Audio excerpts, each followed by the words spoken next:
most classic soul food fried pork chop recipes. It's just basically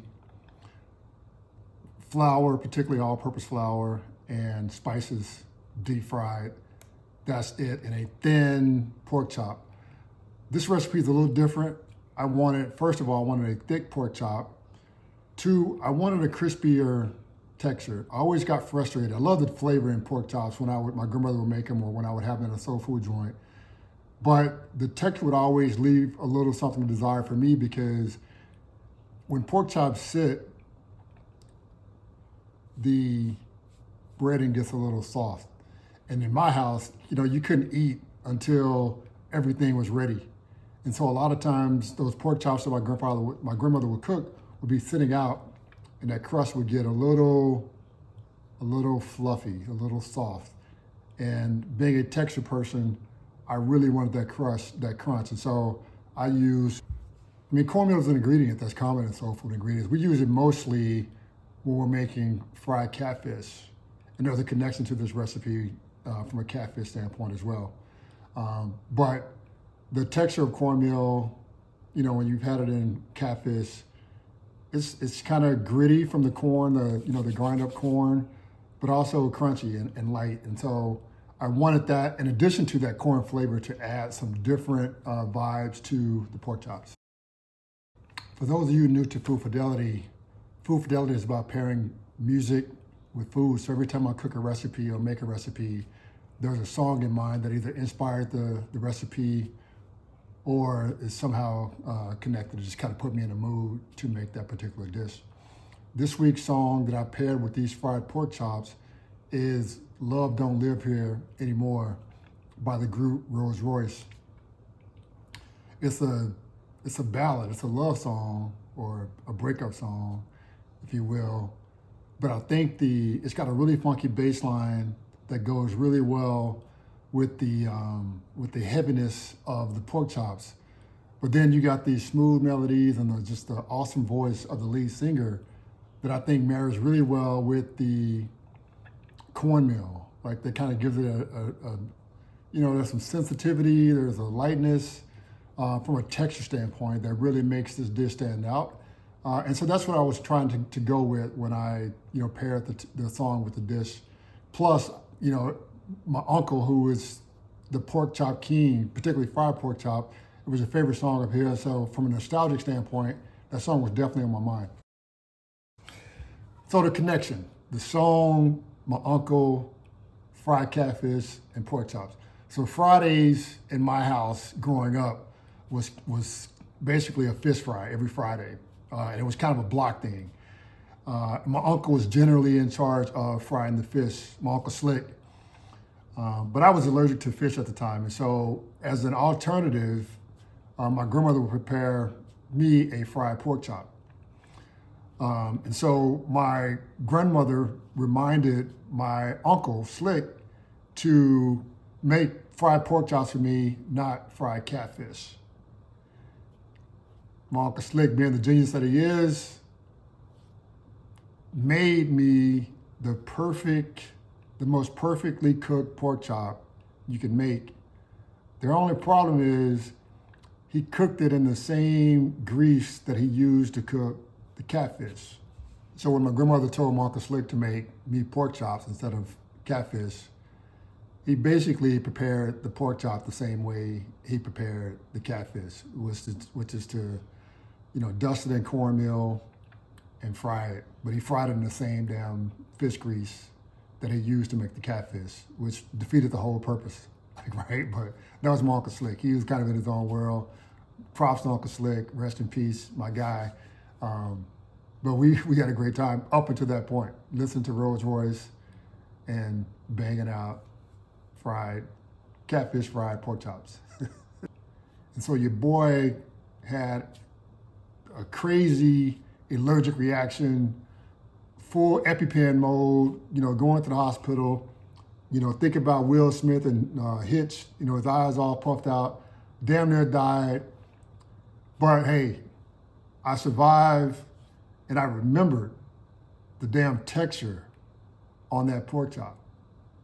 Obviously I didn't like the flavor and what happened, but it was crunchy and it was light, and I really dug that texture, and it just stuck with me. And so when I decided to make fried pork chops, I used cornmeal in addition to the alfalfa flour to give it that texture that Uncle Slick accidentally created it, for me back in the day. So I mentioned the thickness of the chops. Like most of the times people use a really thin chop, easy to fry, but it's also easy to dry out. And another thing I don't like is dried out pork chops. And so what I did was I took a thick pork chop and then I pounded it, out, flattened it some to my desired thickness. Like you don't want it too thick, but you do want it a little thicker than the average.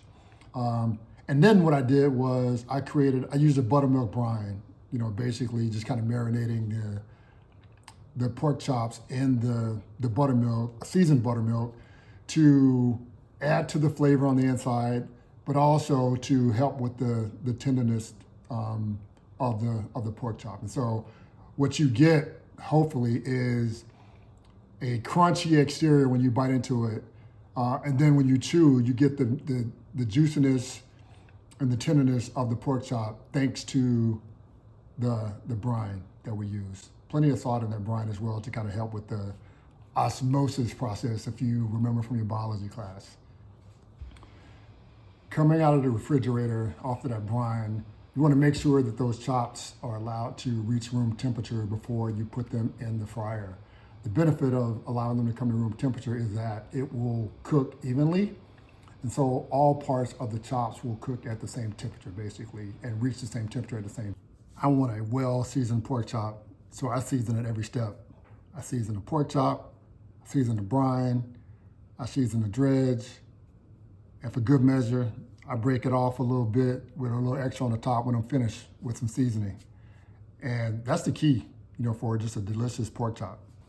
I use the deep fryer to fry these chops. You can use a skillet with your favorite oil in it, or like a deep pan, large saucepan, whatever floats your boat, however you want to do it. But that's what I was working with. You can do it either way.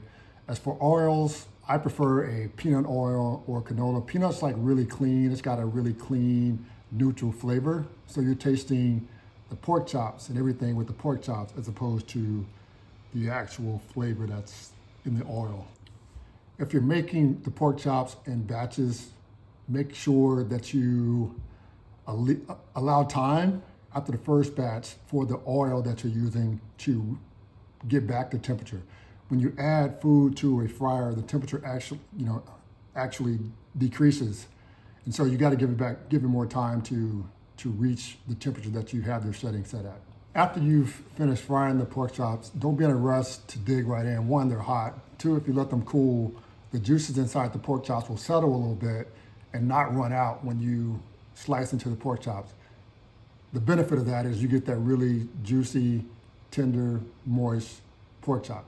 Like literally the juices explode into your mouth as opposed to dripping and draining into your plate. I think it goes without saying, use clean oil every time you fry your pork chop. Learn, don't be like Uncle Slick. Now, if you're real old school, you'll let these chops rest on some slices of white bread and let that bread collect the grease and all the goodness from those pork chops and then work on that bread later. You know what I'm saying? That's how we do it in the Brown's house. But hey, you do what you gotta do. So I ate these as is, just basically just like I would a steak or whatever. But you can also obviously use this to, for a pork chop sandwich, which is another beloved dish in the soul food kitchen. So we made ours with the bone in and just learned how to eat a pork chop sandwich without biting into that bone, which is an art in itself. But yeah, that's it. That's the dish. I served mine topped with some chow chow that I made, or I'm sorry, that I bought. Chow chow is great. You can make your own, or you can buy some pretty good ones out there. But it's basically a relish that's common in the South. And my favorite hot sauce. I'm a big Valentina's fan if I'm not making my own. But certainly use your flavor of choice. And that's it. So that's the dish. That's the history. That's the inspiration. I'm on social media at the handle Food Fidelity. Most of the major platforms, Instagram and TikTok. If you're feeling the vibe I'm on, definitely leave a like or a comment. Most importantly, hit that red subscribe button. Be inspired, be great, and I'll see you next week. Peace out.